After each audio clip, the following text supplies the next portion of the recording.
I think they get better each year. They get harder, definitely, so it makes it more sweeter when it's so tight at the top.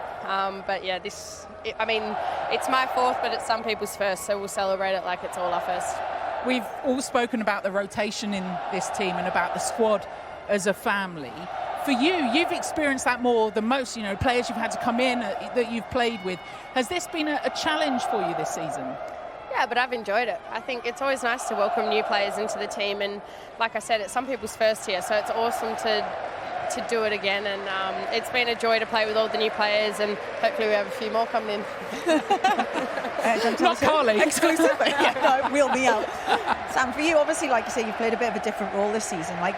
Obviously everyone's like, Sam's not scoring goals. That's always the question mark against your name. So when that happens, how do you... Well, not from us. It was these two, actually. How do you, stay on top? What do you do different in training? What do you do, or how do you keep yourself motivated maybe when people are saying you're not scoring? I mean, people are never happy, right? If I'm scoring goals, they're like, it's not about the stats. If I'm not scoring, they're like, oh, it's about the stats. So I just do whatever. I keep lifting these trophies, and I don't really care what people say about me. Honestly, I'm in the greatest team in England, and I mean, I'm happy.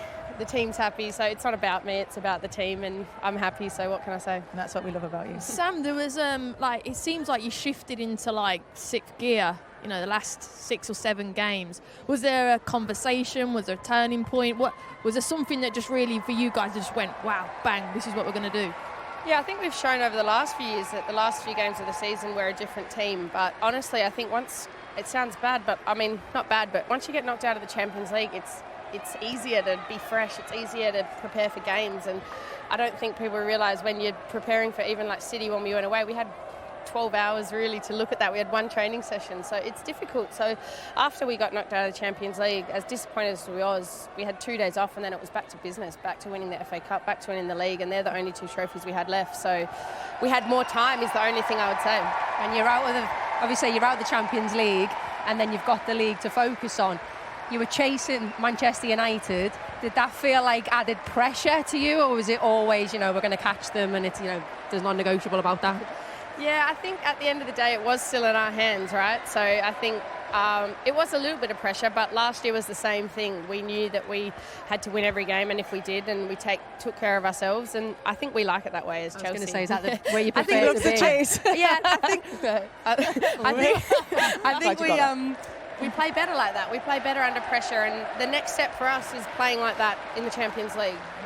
So this is all amazing, but it would have been great to have 2 more trophies here at Chelsea. Just on that, how do you think you'll get to that next step then? What is missing then? Because you've won 4 on a bounce now. What's missing to get you that Champions League? What do you think it is? Yeah, I don't think it's much. I mean, we went toe-to-toe with Barcelona for, bits of the 2 legs, but we're not far off, and we had some big players missing. We've got Millie Bright, P wasn't completely fit, so it's tough, and the league's getting tougher, so it's hard, but no, we're not far off, and I think it's just 1 or 2 things, and I think we're really not far off. Sam, we're going to let you go in just a moment. Oh, here's... Go. Okay, bye. Will you backflip for us? No, she won't. Off she goes.